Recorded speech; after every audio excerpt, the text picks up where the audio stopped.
Hello guys, welcome back again.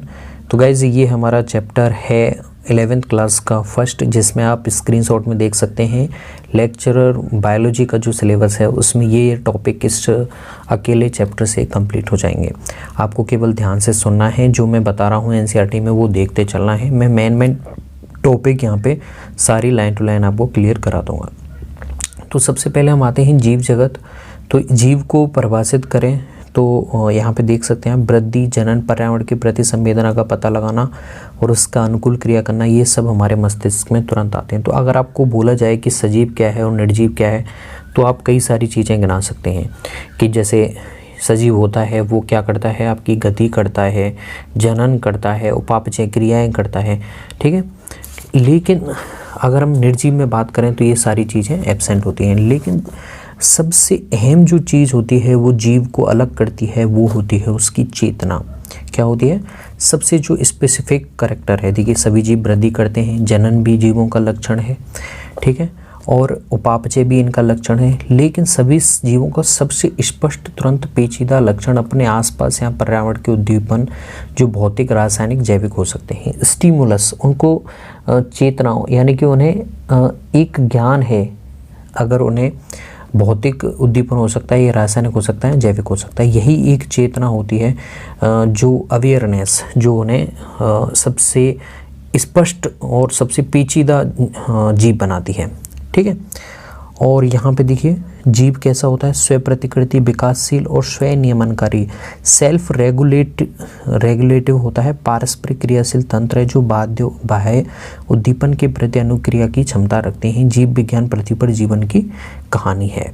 अगर हम विविधता की बात करें, जीव विविधता की, तो जैविक विविधता यहाँ पे देखिए इस चैप्टर के अकॉर्डिंग डाटा दिया गया है कि 1.7 मिलियन से 1.8 मिलियन तक अब तक ज्ञात स्पीसीज की संख्या हो सकती है। जैव विविधता पृथ्वी पर स्थित जीवों की अलग अलग प्रकार जो विविधता है, डाइवर्सिफिकेशन है, उसे आप जैविक विविधता कहते हैं। अब देखिए जीवों को पहचानने के लिए विश्व में एक संस्थाओं के द्वारा, चाहे वो ICBN है चाहे वो ICZN है, दोनों के द्वारा एक पद्धति एक्सेप्ट की जाती है, नाम पद्धति जिसे बोलते हैं, जिससे जीवों को पहचाना जा सके, किसी भी जीव का सही वर्णन हो सके और उसको पहचान जा सके। तो ICBN जिसे हम बोलते हैं पौधों का नामकरण करने के लिए ये संस्था जानी जाती है, international code of botanical nomenclature, जबकि ICZN नामकरण करती है आपके प्राणियों का, international code of zoological nomenclature. आपको दोनों के नाम याद रखने हैं, ठीक है। अब सबसे जो फेमस पद्धति दी हुई वो दी गई थी आपके कैरोलस लिनियस की द्विनाम पद्धति, जिसमें प्रत्येक नाम के 2 घटक होते हैं। पहला नाम वंश का होता है, दूसरा नाम जाति का होता है। और बॉटनिकल नोमेनक्लेचर में ये दोनों नाम एक जैसे नहीं हो सकते हैं, लेकिन जंतु जगत में ये दोनों नाम एक जैसे हो सकते हैं, ठीक है। जैसे अगर हम बात करें कोबरा का वैज्ञानिक नाम होता है नाजा, तो वंश और जाति दोनों के नाम सेम हैं। तो एक कैरोलस लिनियस के द्वारा दिया गया था। जैसे अगर हम मटर की बात करें तो उसका वानस्पतिक नाम होता है पायसम सैटाइवम। तो यहाँ पे पायसम क्या है, वंश का नाम है, सैटाइवम उसके जाति का नाम है। जैसे मैंजीफेरा इंडिका आम का नाम है, तो यहाँ पे मैंजीफेरा क्या है, वंश को दिखाता है, इंडिका क्या दिखाएगा, जाति को दिखाएगा। अब यहाँ पे कुछ नियम दिए गए नाम पद्धति के, वो हम यहाँ पे देख लेते हैं। जैविक नाम प्राय लैटिन भाषा के होते हैं। भाषा लैटिन क्यों यूज करते हैं? क्योंकि ये मृत भाषाएं हैं, अब इनमें कोई चेंजेस नहीं होगा, कोई भी इन्हें कहीं नहीं बोलता है। तो लैटिन भाषा का उद्भव हम दिखाते हैं अक्षरों को तिरछा करके, ठीक है। तो इन्हें लैटिन भाषा का व्युत्पन्न समझा जाता है। तो जैविक भाषा में पहला नाम वंश का, दूसरा जाति के संकेत दिखाता है। जैविक नाम को जब हाथ से लिखते हैं तब दोनों शब्दों को अलग अलग रेखांकित या छपाई में तिरछा लिखना चाहिए। प्रिंटेड रूप में तो वो कैसा आएगा, तिरछा आएगा। अगर आप रेखांकित कर देंगे, हाथ से लिखेंगे तो उसे रेखांकित कर दें, जिससे वो पता चल जाए कि वो लैटिन उद्भव का है, ठीक है। पहला अक्षर जो वंश का नाम आएगा वो बड़े अक्षर में होना चाहिए, जबकि दूसरा जाति संकेत पद वाला नाम छोटे अक्षरों में होना चाहिए, ठीक है, ओके। जाति संकेत पद के बाद आप लेखक का नाम भी लिख सकते हैं, जैसे मैंजीफेरा इंडिका है, लिनियस ने इसकी सर्च की थी, तो कोष्टक में आप उस वैज्ञानिक का नाम लिख सकते हैं, ठीक है। इसका अर्थ है सबसे पहले स्पीशीज का वर्णन लिनियस ने ही किया था, ठीक है। अब देखिए, जीवों का अध्ययन करना लगभग असंभव है, इसीलिए ऐसी युक्ति बनाने की आवश्यकता है जो इसे संभव कर सके। इस प्रक्रिया को वर्गीकरण कहते हैं। वर्गीकरण में आप जीवों को वर्गीकृत कर पाते हैं, जिससे आपको उनके अध्ययन में बहुत क्या होती है, इजीनेस होती है। अब देखिए, वर्गों की वैज्ञानिक शब्दावली टैक्सा है, ठीक है। जैसे अगर हम बात करें पौधों में, अगर हम गेहूं के विषय में चर्चा करें तो हमारे मस्तिष्क में गेहूं का पौधा आ जाएगा। इसीलिए ये सभी कुत्ता, बिल्ली, स्तनधारी, पौधे, जंतु आदि वर्ग हैं जिनका उपयोग हम पढ़ने में करते हैं, ठीक है। तो वैज्ञानिक शब्दावली हम इसे बोलेंगे टैक्सा। टैक्सा विभिन्न स्तर पर सभी वर्गों को बता सकता है। पौधा भी एक टैक्सा है, गेहूं भी, जंतु भी, स्तनधारी भी, ये सभी टैक्सा होते हैं। अगर हम वर्गीकरण विज्ञान की टैक्सोलॉजी के आधार की बात करें तो यहाँ पे विशेषीकरण होता है सबसे पहले, फिर उसकी पहचान होती है, फिर वर्गीकरण किया जाता है उसका, किस कैटेगरी में उन्हें रखना है, फिर उसका नामकरण किया जाता है, जो वर्गीकरण विज्ञान के आधार माने जाते हैं। अब सिस्टमेटिक शब्द कहाँ से लिया है? लैटिन शब्द सिस्टेमा से लिया है, जिसका अर्थ होता है जीवों की नियमित व्यवस्था। और ये लिनियस ने सबसे पहले अपने पब्लिकेशन में इसे बताया था, जिसका टाइटल उन्होंने रखा सिस्टमा नेचुरा। तो आपसे पूछा जा सकता है सिस्टमा नेचुरा किसने लिखी थी? तो वो आपके कैरोलस लिनियस ने लिखी थी। अब आ जाते हैं हम वर्ग की संवर्ग। तो यहाँ पे वर्गीकरण को आपको दिखाया जाएगा, जाति, वंश, किस तरह से ये क्रम चलाते हैं। तो यहाँ पे जो वर्गीकरण होता है वो एकल सोपान क्रम नहीं है, एक अकेली सीढ़ी नहीं है, वो पद दर पद सीढ़ी है, स्टेप बाय स्टेप सीढ़ी है। पदानुक्रम सोपान होते हैं, जिसमें प्रत्येक स्टेप होता है, प्रत्येक जो सोपान होता है वो क्या दिखाता है? टैक्सोन को, पद या वर्ग को दिखाता है, ठीक है। चूँकि संवर्ग समस्त वर्ग की व्यवस्था है, इसलिए इसे वर्ग की संवर्ग कहते हैं, और सारे संवर्ग मिलकर वर्ग की पदानुक्रम बनाते हैं। अगर इसकी एक इकाई को अगर हम बात करें तो उसे हम टैक्सोन कहेंगे, ठीक है। जैसे मान लीजिए ये जो आप देख रहे हैं जाति, वंश, कुल, ये सब क्या है? एक टैक्सोन है, और सीढ़ी दर सीढ़ी क्रम है इनका, ठीक है। अब यहाँ से डायरेक्ट यहाँ नहीं जाओगे, जाति से होके पहले आपको वंश से होके जाना पड़ेगा, फिर कुल से। तो ये वर्ग की संवर्ग कैसा होता है? एकल सोपान क्रम नहीं होके पदानुक्रम सोपान होते हैं, ठीक है, ओके। अब यहाँ पे हम बात करते हैं किस तरह से ये आपके वर्ग की पदानुक्रम सोपान होता है। तो सबसे पहले आपकी देखिए इस तरह से चलता है। सबसे पहले आएगी आपकी जाति, आरोही क्रम में पदानुक्रम वर्ग की संवर्ग, ठीक है। बढ़ते हुए क्रम में सबसे जो आपके वर्गीकरण की सबसे छोटी क्रियात्मक इकाई वो मानी जाती है जाति। कई सारी जातियां मिलके वंश बना देती हैं, वंश मिलके कुल बना देते हैं, कुल मिलके गढ़, और गढ़ मिल जाएंगे तो क्लास या फिर वर्ग बना देंगे, वो मिलके आगे फाइलम या डिवीजन बना देते हैं, और सबसे लास्ट में आपको किंगडम मिल जाता है, ठीक है। तो यहाँ से आपसे पूछा जाए कि किसमें सबसे सिंप्लेक्स यूनिट कौन सी है? वो जाति है। सबसे कॉम्प्लेक्स यूनिट वर्गीकरण की आपकी जगत हो जाती है। अब यहाँ पे एक और चीज़ आपको ध्यान रखनी चाहिए कि जैसे जैसे आप जाति से जगत की ओर जाते हैं, इनमें समान लक्षणों की संख्या कम होती जाती है।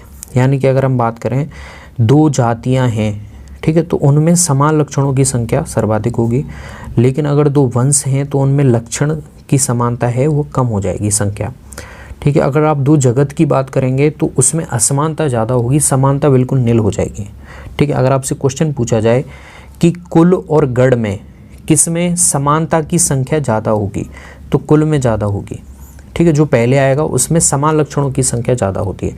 जैसे जैसे आप ऊपर आते जाते हैं तो समान लक्षणों की संख्या जो है वो कम हो जाती है, असमान लक्षणों की काउंटिंग बढ़ जाती है।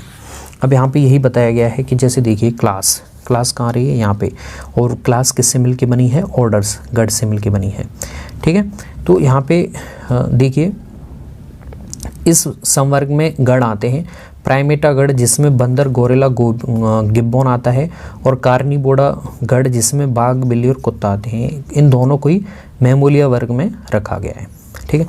अब आपके लिए ट्रिक बता देता हूँ। देखिए जाति और वंश तो आपको पता ही है, जाति पहले फिर वंश पहले। आप फैमिली के लिए लिख सकते हो एफ, गढ़ के लिए इसे बोलते हैं ऑर्डर, क्लास को बोलते हैं सी, ठीक है। तो फॉक क्या चल रहा है इंडिया में? फॉग चल रहा है, तो जी नहीं लिख के इसे फॉग कर दो, सी। तो पहले फैमिली आएगा, फिर ऑर्डर आएगा, फिर क्लास आएगा। तो इस तरह से आपको ध्यान रखना है, ठीक है। तो यही यहाँ पे पीछे दिया गया है। जैसे अगर हम बात करें जैसे कुल है तो कुल में 2 वंश अलग अलग होंगे। कुल के वर्गीकरण का आधार पौधों के कायक और जननिक गुण होते हैं। पौधे में 3 विभिन्न वंश हैं, जैसे सोलेनियम, पिटूनिया, धतूरा को सोलेनेसी कुल में रखा गया है। प्राणी वंश पैंथेरा, जिसमें शेर, बाघ और चीता को फेलिस के साथ में फेलिडी कुल में रखा गया है। ठीक है, तो यहाँ पे वंश मिलके कुल बनाते हैं, तो यही आपको देखने को मिलेगा। अगर हम आए तो यहाँ पे देखिए स्पीसीज से लेकर जगत तक आरोही क्रम में दिखाया गया है। ये चलो हमने पढ़ लिया है। चलिए अब हम देख लेते हैं थोड़ा सा कुछ जीवों के एग्जाम्पल। इनका देखिए, जैसे मानव का नाम है होमो सेपियंस, इसका वंश होमो है, कुल होमिनिडी है, प्राइमेट गढ़ है, वर्ग मैमेलिया है, कॉर्डेटा इसका जगत या फिर संघ है। ठीक, संघ डिवीजन फाइलम। ठीक है, जगत तो ये जंतु जगत हो जाएगा। ठीक है, तो इस तरह से आपको ध्यान रखने हैं और ये एग्जाम में पूछ लेते हैं, तो आप इन्हें याद कर लीजिए, स्क्रीनशॉट ले लीजिए। मैं हर एक को एक एक करके नहीं बता पाऊंगा, वीडियो बहुत लंबी हो जाएगी। ओके, अब वर्ग की सहायता साधन, जो वर्गीकरण में हेल्पफुल होते हैं उसके कुछ साधन होते हैं। ये अध्ययन के मौलिक और वर्गीकरण विज्ञान के प्रशिक्षण के लिए आवश्यक होते हैं। इनकी वजह से, इनकी हेल्प की वजह से आप वर्गीकरण बहुत आसानी से कर पाएंगे। जैसे हर्बेरियम है, हर्बेरियम जैसे बोलते हैं वानस्पतिक संग्रहालय, और इसमें पौधों के एकत्र नमूने को कागज़ की शीट पर सुखाकर दबाकर प्रिजर्व करते हैं। ठीक है, और ये भविष्य में अध्ययन के लिए वनस्पति संग्रहालय में सुरक्षित रखे जाते हैं।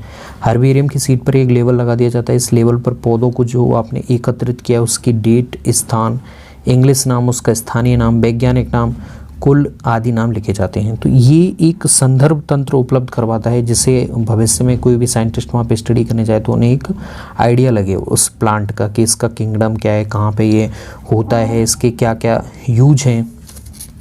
ठीक है, जैसे वानस्पतिक संग्रहालय देख सकते हैं यहाँ पे कुछ पत्ती नुमा आकृति आप देख सकते हैं फाइल में। तो यहाँ पे उसका एक नमूना लिया गया है प्लांट का और उसे यहाँ पे दिखा दिया गया है। तो ये वानस्पतिक संग्रहालय हो गया आपका। वानस्पतिक उद्यान, बॉटेनिकल गार्डन, इसमें आपकी जीवित पौधों का संग्रहण होगा, जबकि वनस्पति संग्रहालय में कैसे थे प्लांट, जो डेड प्लांट हैं उनके अंगों को यहाँ पे प्रिजर्व किया है, जबकि यहाँ पे जीवित पौधों का संग्रहण होता है। ठीक है, तो इस उद्यानों में पौधों को स्पीसीज की पहचान के लिए उगाया जाता है। प्रत्येक पौधे पर लेबल लगा दिया जाता है जिस पे उसका वैज्ञानिक नाम और कुल का नाम लिखा रहता है। कुछ बॉटेनिकल गार्डन है, जैसे क्यू पूरे वर्ल्ड में सबसे बड़ा गार्डन माना जाता है। हावड़ा का है आपका इंडियन बॉटेनिकल गार्डन हावड़ा, और national botanical research institute Lucknow में है। तो तीनों आपसे पूछा जा सकते हैं। ठीक है, अब म्यूजियम में आते हैं, तो जिसे आप बोलते हैं संग्रहालय। तो ये शैक्षणिक संस्थान जैसे विद्यालय और कॉलेजों में स्थापित किए जाते हैं।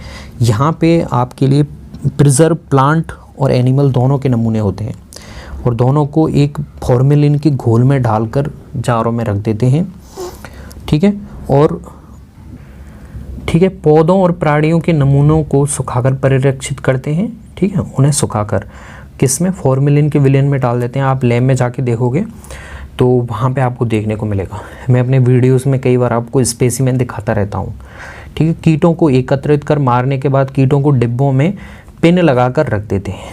बड़े प्राणी हैं जैसे पक्षी और स्तनधारी जो डिब्बों में नहीं आ सकते, उन्हें भरकर परिरक्षित करते हैं, और संग्रहालय में प्राणियों के कंकाल भी रखे जाते हैं। तो म्यूजियम और हर्बेरियम में आपको कन्फ्यूज नहीं होना है। ठीक है, हर्बेरियम क्या है, वानस्पतिक संग्रहालय है। म्यूजियम क्या है, संग्रहालय है जिसमें प्राणी और पौधों दोनों के नमूने रखे जा सकते हैं। ये लेवल अलग अलग है, दोनों कहाँ हैं। ये शैक्षणिक संस्थानों में रखा जाता है ज़्यादातर, और वो आपके वैज्ञानिक अध्ययन के लिए रखे जाते हैं वानस्पतिक संग्रहालय। ठीक है, अब आ जाते हैं हम जूलॉजिकल पार्क। यहाँ पे जैसा कि नाम से पता चल रहा है चिड़ियाघर, आपने खुद देखा होगा। तो यहाँ पे वन्य आवासीय जीवित प्राणी रखे जाते हैं, उन्हें यहाँ पे देख रेख, मानव की देख रेख में रखा जाता है। तो यहाँ पे आप देख सकते हैं। ठीक है, तो चिड़ियाघर में सभी प्राणियों को उनके प्राकृतिक आवास वाली परिस्थितियों में रखने का प्रयास किया जाता है। इन्हीं उद्यानों को प्राय चिड़ियाघर कहते हैं। इसे देखने के लिए बहुत से लोग यहाँ पर बच्चे आते हैं। आपने भी लाइफ में कभी ना कभी जू गए होंगे। ठीक है, तो यहाँ पे मुझे कमेंट करके बताइएगा आपने कौन कौन सी जू विजिट की है। ठीक है, कौन कौन से बॉटेनिकल गार्डन या फिर हर्बेरियम देखे हुए हैं। ठीक है, तो यहाँ पे अगर आपसे पूछा जाए तो ये प्राकृतिक रूप से रखा जाता है इन्हें। ठीक है, अब आ जाती है कुंजी। तो ये एक अन्य साधन सामग्री है। नीट में यहाँ से कई बार क्वेश्चन पूछा गया है, जिसका प्रयोग समानता और असमानताओं के आधार पर पौधों और प्राणियों की पहचान में किया जाता है। जैसे कोई दो प्लांट ले लिए, जैसे ये दोनों जीव ले लिए, तो दोनों में समानता और असमानताओं के आधार पे कुछ पॉइंट रख दिए जाएंगे कि इसका रंग कैसा है, ये इनका आवास क्या हो सकता है, इनका जो पाचन है किस हिसाब से होता है, इनमें जनन कैसे होगा, अंतः जनन होगा या बाह्य जनन होगा, उसके आधार पे कुछ की पॉइंट बना लिए जाते हैं, उन्हें आप कहते हैं कि कुंजी। ठीक है, कुंजी दो विपरीत विकल्पों को चुनने को दिखाती है। इसके परिणाम स्वरूप एक को मान्यता मिलती है, दूसरे को अमान्यता प्राप्त होती है। कुंजी में प्रत्येक कथन मार्गदर्शन का कार्य करता है। पहचानने के लिए प्रत्येक वर्ग की संवर्ग जैसे कुल वंश जाति के लिए अलग अलग कुंजियों की आवश्यकता होती है। यानी कि प्रत्येक टैक्सॉन होता है, जो प्रत्येक वर्ग होता है, उसके लिए अलग अलग कुंजियाँ वहाँ पे बताई गई हैं।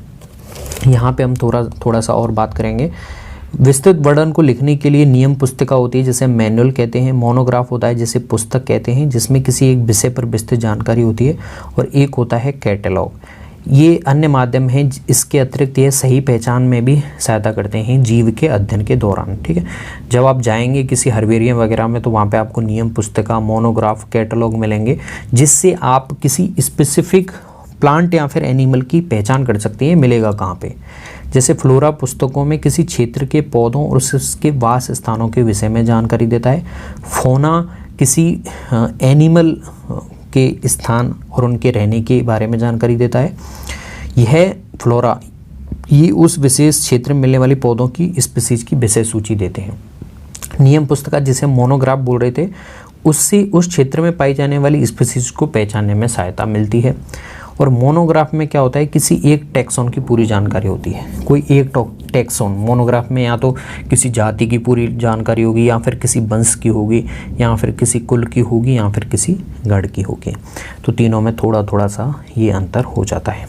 इसके बाद में ये सारांश है जो आप खुद पढ़ सकते हैं, जो मैंने पढ़ाया है। आई होप गाइज आपको ये टॉपिक क्लियर हो गया होगा।